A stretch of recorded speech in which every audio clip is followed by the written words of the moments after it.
유대인 이스라엘 백성들은 열심은 있었지만은 올바른 지식을 따라 행한 것이 아니었고, 그들이 애를 쓰고 힘을 쓰면 쓸수록 더욱 하나님의 구원에서 멀어지는 그런 안타까운 결과를 낳게 되었습니다.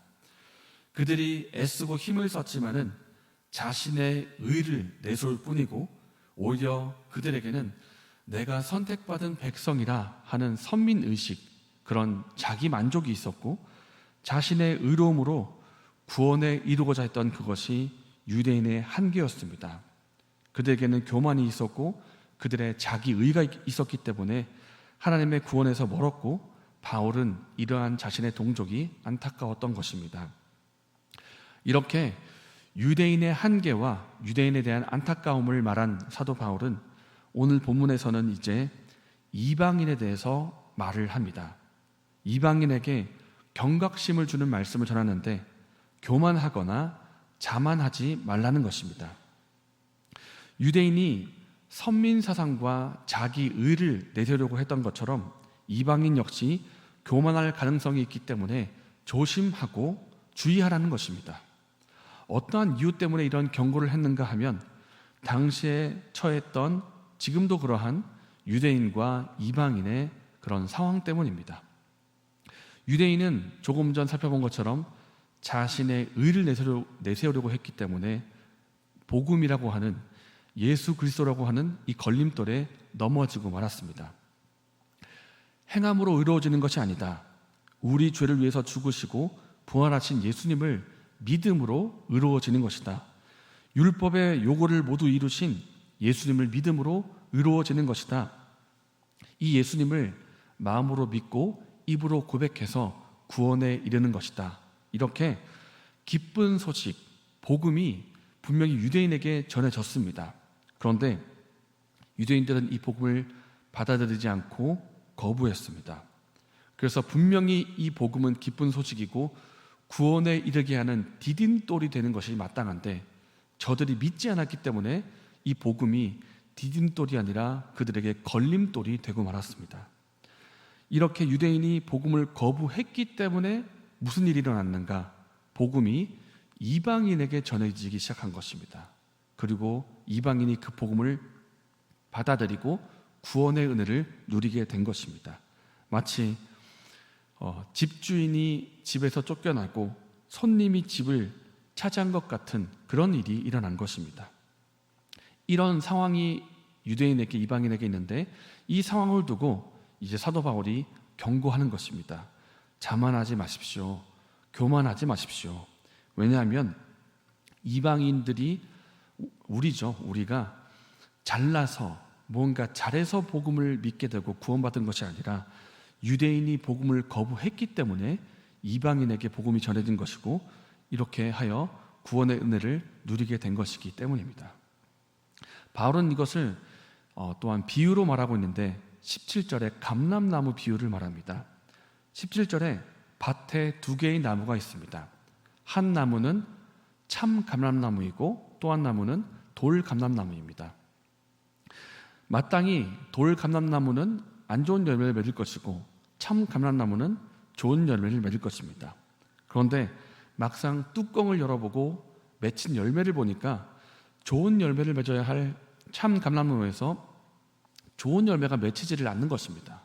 그래서 농부가 그 참 감람나무에 이제 달려있는 가지, 그 가지를 쳐서 꺾어버렸습니다. 그리고는 돌 감람나무에 있던 그 가지를 뽑아가지고 참 감람나무에 접붙임을 시켰습니다. 그러면 어떻게 되겠습니까?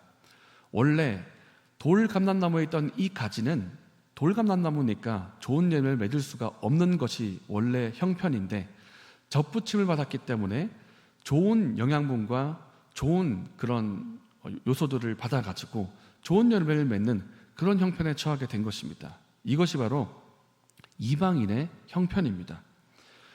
사실 생물학적으로 보면 접붙임은 반대로 되어야 한다고 이렇게 얘기를 합니다. 반대로 되어야 생물학적으로 맞는 건데, 그러나 바울은 여기서 생물학을 가르치려는 것이 아니고 이방인의 형편이 어떠한지를 말하고자 하는 것입니다.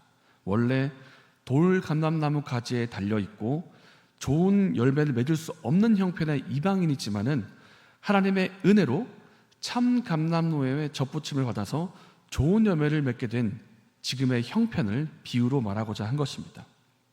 그래서 중요한 것이 무엇인가? 유대인은 복음을 거부했고 이방인은 복음을 받아들였습니다. 이 차이 외에 이방인에게 무엇이 잘나거나 무엇을 잘해서 이렇게 구원의 은혜를 누린 것이 아니니까 자만하지 말라는 것입니다. 자만하지 마라. 마치 유대인이 과거에 선민의식이 그 속에 있었고 자만하는 마음이 있었고 율법의 행위를 자랑하고 교만하다가 구원에서 멀어진 것처럼 우리 역시 교만하다가 하나님의 뜻과 하나님의 구원에서 멀어질 수가 있기 때문에 교만하지 말고 자만하지 말아 하는 것이 사도 바울의 경고인 것입니다. 근데 사실 오늘 우리가 일상생활에서 유대인을 만나거나 이스라엘 백성을 만난 일은 아마 거의 없을 것입니다.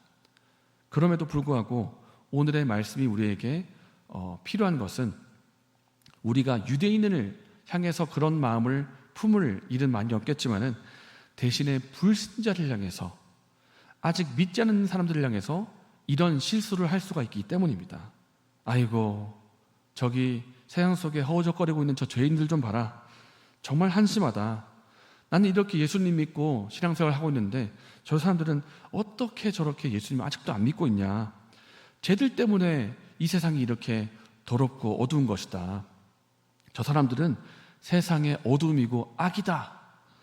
이러면서 믿지 않은 사람들을 향해서 나 스스로 우월감을 가지고 교만할 수가 있다는 것입니다. 그렇게 나는 선택받은 백성이다. 나는 구원받았다. 이렇게 자만심을 가지고는 어떻게 하느냐?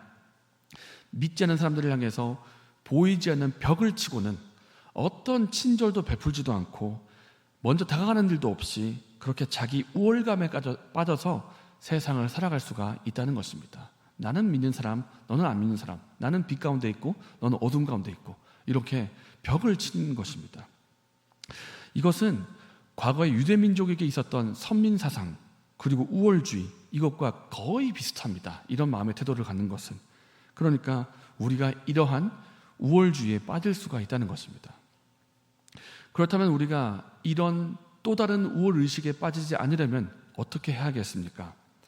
내가 지금 복음을 믿고 있고 구원받은 이것이 전적으로 하나님의 은혜로 되었다고 하는 이 은혜의식이 우리에게 있어야 합니다. 나의 행위, 나의 공로, 나의 어떠함, 내가 잘해서 구원을 받은 것이 아니다. 내가 구원받은 것은 순전히 하나님의 은혜로 내가 택함을 받고 순전히 하나님의 은혜로 구원받은 것이기 때문에 내가 자랑할 것이 아무것도 없다라고 하는 은혜의식이 우리에게 있어야 한다는 것입니다. 내가 하나님의 은혜로 죄를 용서받았다.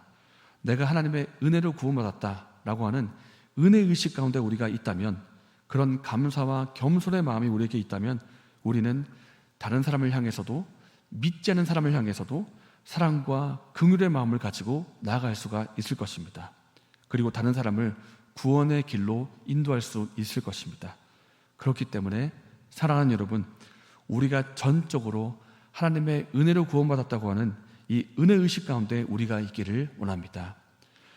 그리고 하나님 앞에서 감사의 마음으로 겸손의 마음으로 오늘 살아가는 저와 여러분 되시기를 바랍니다. 이 시간 말씀을 생각하면서 기도하겠습니다. 우리가 순전히 하나님의 은혜로 구원받았다고 하는 이 사실을 기억하게 해주시고 하나님 앞에서 감사와 겸손의 마음으로 살게 하여 주시옵소서. 과거 유대인에게 있었던 그 우월의 의식과 교만에 빠지지 않게 하시고 은혜의 의식 가운데 살게 하여 주시옵소서. 이렇게 기도하시고 또 수요일에는 예진 자매가 6차 항암 치료를 받게 됩니다. 치료를 잘 받을 수 있도록 이렇게 또한 기도해 주시면 좋겠습니다. 이후에 개인적인 제목으로 기도하시고 자유롭게 돌아가시겠습니다.